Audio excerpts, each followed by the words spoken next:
Well, it turns out the situation surrounding Highguard has gone from maybe this has a chance to quickly becoming, yeah, this thing is probably not even going to last a year, will it? I want to cover what's going on now because it's a lot and how some industry types are claiming that people need to give this game a chance when the data is saying the exact opposite. But the most wild part is how the developers behind Highguard seem to also be abandoning the game already, if articles and more are anything to go by, but let's get into it. From GamingBible.com, Highguard removes all connections to Titanfall on Steam, effectively giving up.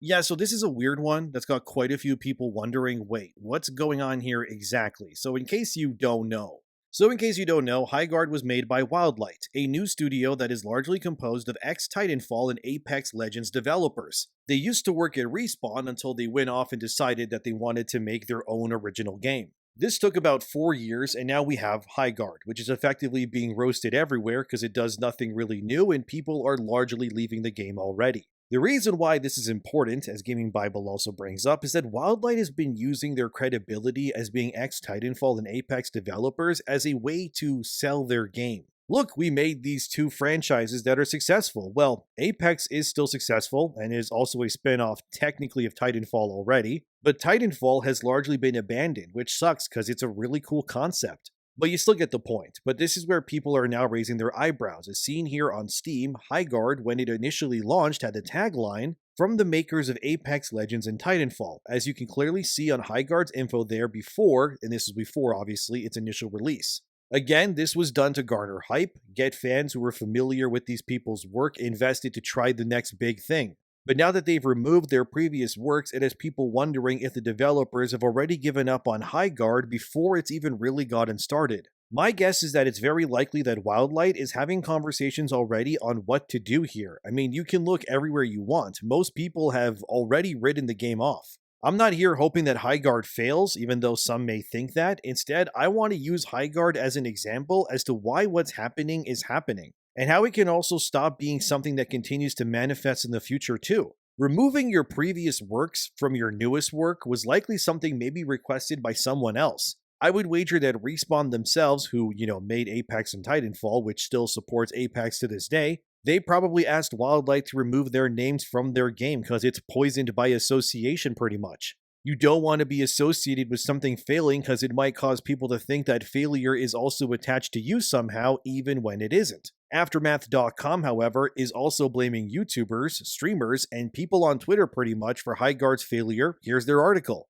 Highguard is yet another symptom and victim of a rapidly decaying internet. In an online ecosystem ruled by cynics, clip farmers, and rage baiters, and built by those who seek to profit off them, Highguard never stood a chance of having a normal launch. Already we're seeing the damage control hit fever pitch highs here. We went from let's wait for Highguard to release to this game is basically going to die, and the studio's going to close down in like 3 days or so pretty much, or whatever they're trying to say. But Aftermath claiming that this game never stood a chance of having a so-called normal launch is not really the fault of YouTubers or streamers, though. You can claim they are the reason for this game's downfall. In my previous video on Highguard as well, I legit walk you through what the game has to offer step by step, how it plays, what you can do in it, and what there really is to unlock. The conclusion that I come to is that Highguard doesn't have much to offer compared to other games around it, and I can already hear the defenders saying, you can't compare a new game to a game that has had content for years, but actually you can. You see, competition and longevity don't matter in the place of content. You need to realize that whatever you're releasing to the masses to play, you are openly competing with other games. And yes, you can compare Highguard to Apex or even say Fortnite, because ultimately all of these games are fighting tooth and nail for your engagement, your money, your time. It just is what it is.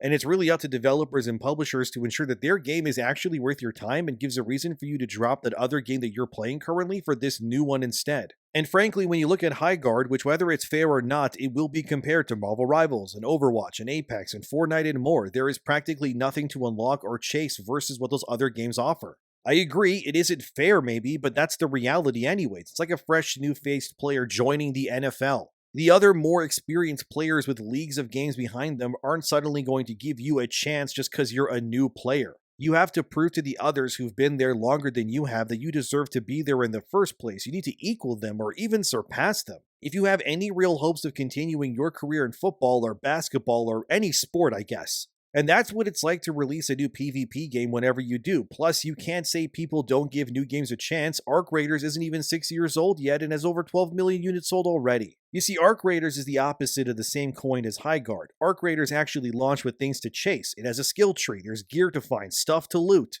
A dynamic, and this is key, player versus the environment system, or PvPvE as some would call it. Either way, by definition, Arc Raiders should have died then too, just like Highguard did, but it won't. Because it came in fresh-faced just like Highguard will, but it proved that it deserved to be there. It offered something new and dynamic, a loop that made sense to play and people understood that. There were PvE enemies to shoot, there were quests to chase, actual things to unlock. All Highguard has is skins for guns or heroes, and that's it. That's not even me being mean, I'm just being realistic here. You have to bring your S-tier game if you want to believe that your game can be one of the greats now, but when you have the industry types like Aftermath here or IGN, all coddling you like you're this baby, it's not going to do you any favors.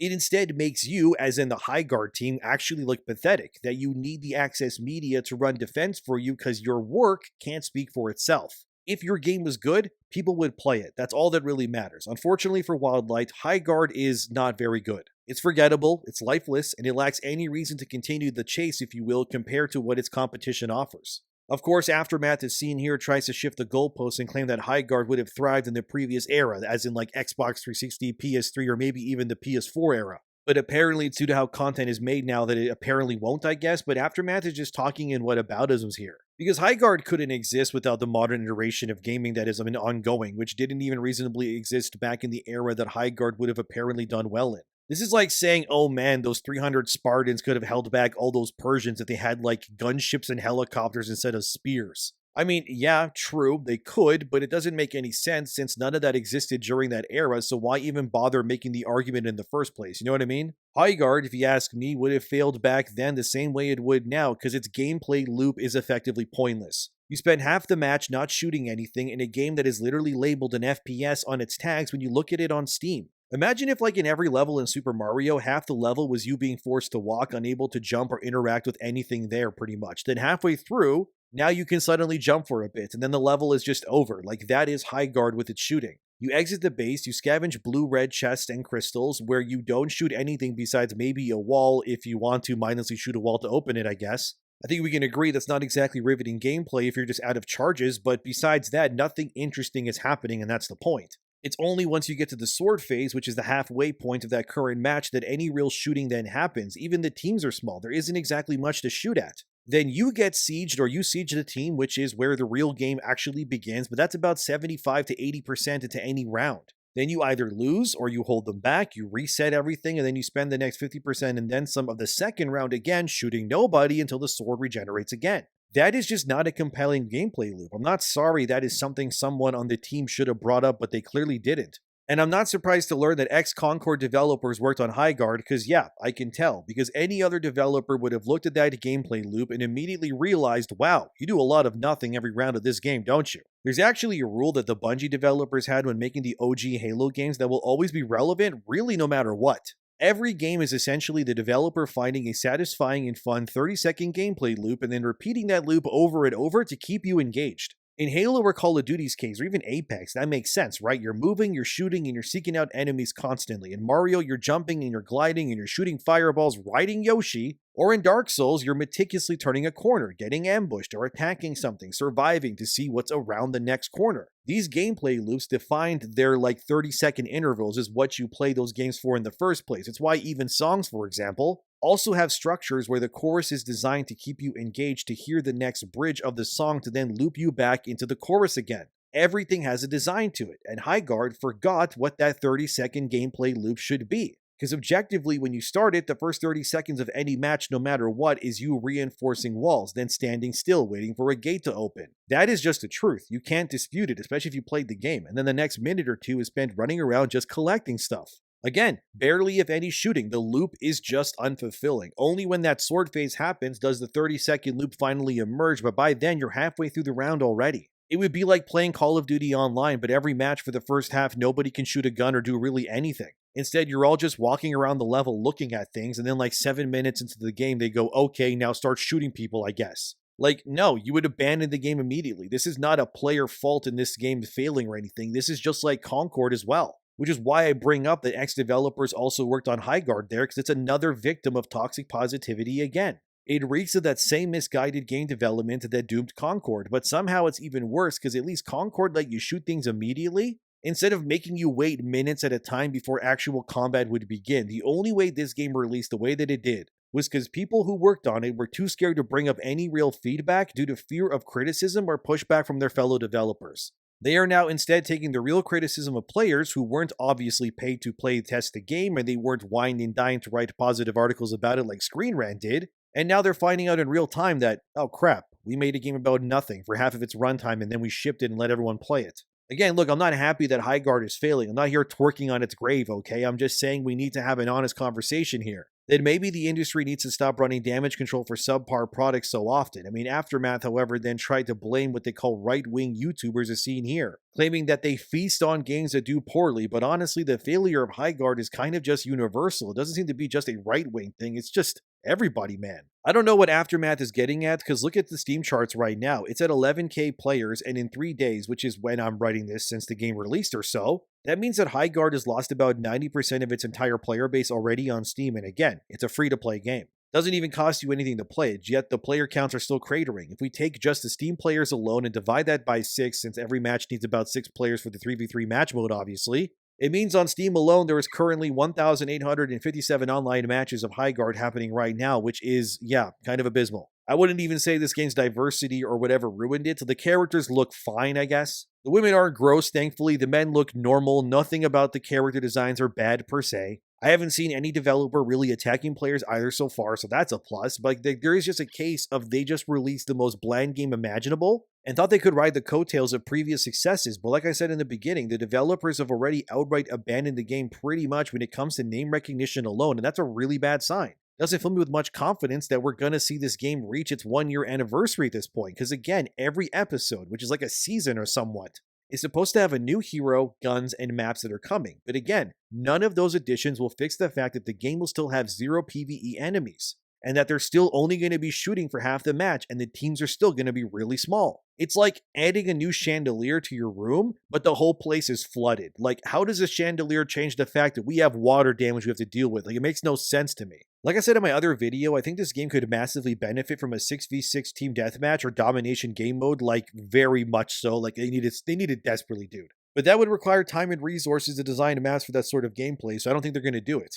I don't know, maybe they can take the siege maps like the actual castles, make those into their own multiplayer maps, add a kill count, and that could bring people back, hopefully. Because I think the destructibility and the different abilities are also genuinely pretty cool. I can see a competitive scene building if things were just much, much smaller than they are currently right now. But the way that it stands, the game mode they have, which is all the game does have at the moment, is not really built for the sort of abilities and mechanics that they're trying to introduce. Ironically, if they had the Concord 6v6 game design, it could at least be more fun to play. Concord's problem was the bad character designs, the pronouns in bio during the character select screen, and how it was massively overpriced in terms of its production, like the thing somehow cost $400 million. Highguard has cool characters, I guess, sort of, with, interesting abilities, but the maps are just so big, there's no sequence of events where you're really going to use those powers in an interesting way because you just waste too much time doing nothing. Aftermath even admits, as seen here, that Concord was fine. It was nothing special, which, yes, led to its own failure.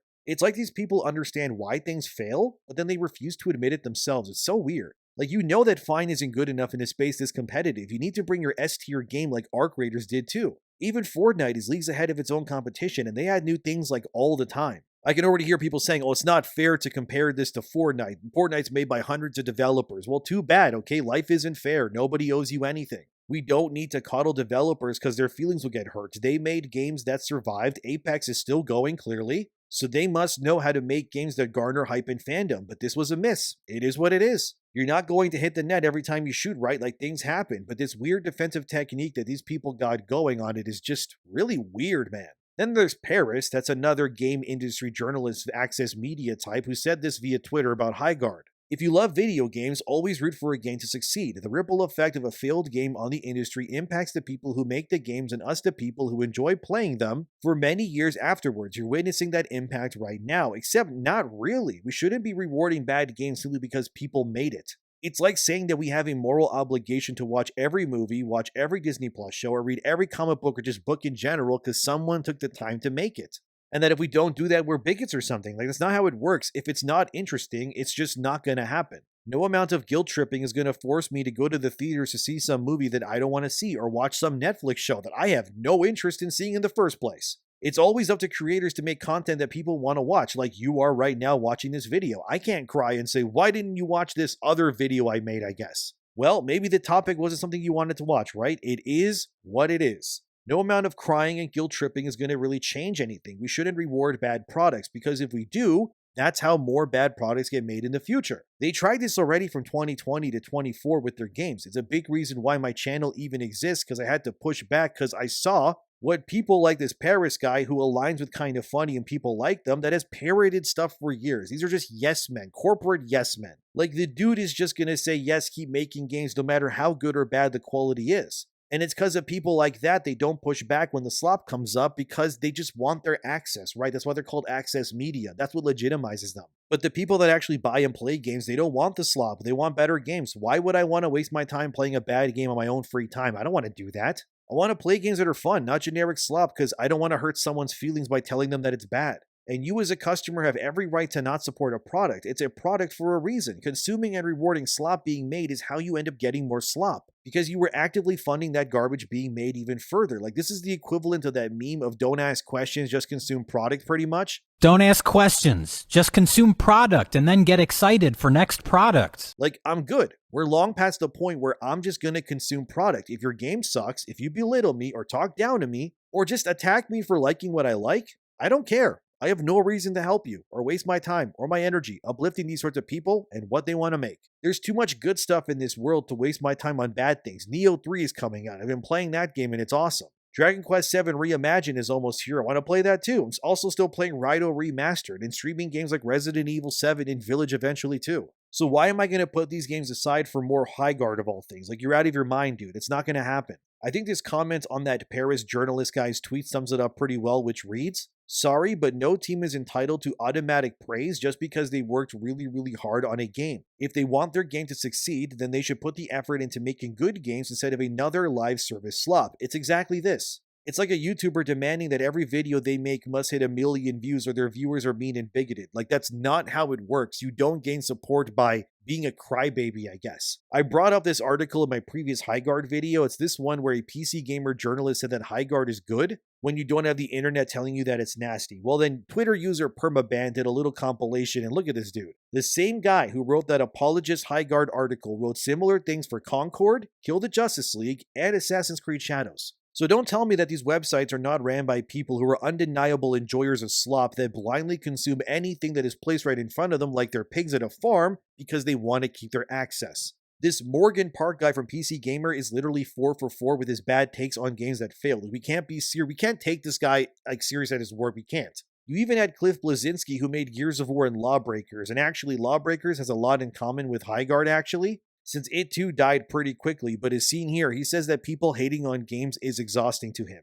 He's obviously talking about Highguard, and then one user asked Cliff to then play the game and give his thoughts to his fans, as seen here. Cliff then says, doesn't play games really anymore, so he won't play Highguard. Like, thanks Cliff for proving why the game is failing then in the first place. All this, we shouldn't hate on game stuff, but you're also proving that you're not willing to play it, which means you two are also saying that Highguard clearly doesn't pique your interest to even give it a try when it's free. Like, case in point, like usual, it proves why things like this fail all the time. And what I really do think this all comes down to is that when you have had this relationship, if you will, between the players and the publishers and the developers of games, which is clearly only soured over the past, let's say, not really 20, more like 15 or maybe 16 years or so, I would say, That has resulted in nothing but many games being used for political reasons to push things while developers also pushed back on hating their own consumer base while demanding that people still support them because they believe that they were too big to fail. What you end up with is an environment where the relationship between the consumer and the developers becomes so strained that you are clearly seeing the result of that in real time. The game journalists especially have not spent the past 15 years making their connections any better with their readers either. Look at how many sites have had layoffs already.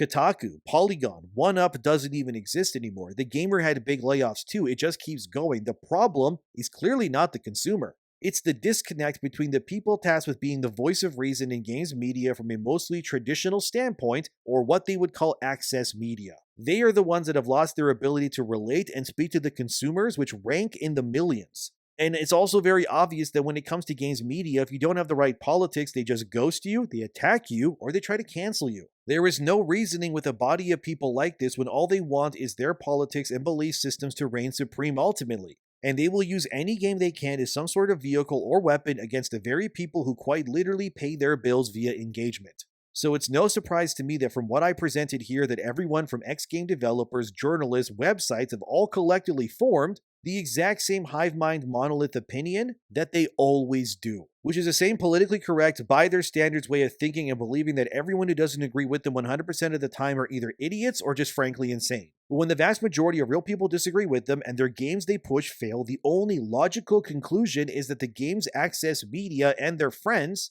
are actually the ones who don't know what they're talking about in the first place. They've lost their connection over years of trying to tear down and belittle their own consumer base. It just is what it is. So no, I'm not sorry that your Highguard game is failing. I'm not surprised that the developers are already abandoning the ship and running for the hills. I'm not sorry that you guys lost all your connections with your readers because it's so very obvious that these people had zero intention since day one to ever really meet the people they were intentionally tasked with services with content and honest opinions in the first place anyways. Basically, they did this to themselves. Their agendas are failing, the games they champion don't do well maybe 90% of the time, and people are free to believe and think with their own minds because frankly, it is the very games media now attacking us again for not consuming this slop again for like the 10th time. And they are now mad that we dare to have our own opinions and just parrot what they've been saying instead. Like, no thanks, I'm good. Highguard will probably fail. And when the next inevitable flop comes, people are totally justified in speaking out against that game too. It is not our job to baby you. It is not our job to support things that suck. You deserve better, and never let these people think otherwise. Let me know what you think in the comments. Thank you for watching. Subscribe, take care of yourselves, and you deserve better than this, and they hate that you're finally realizing it.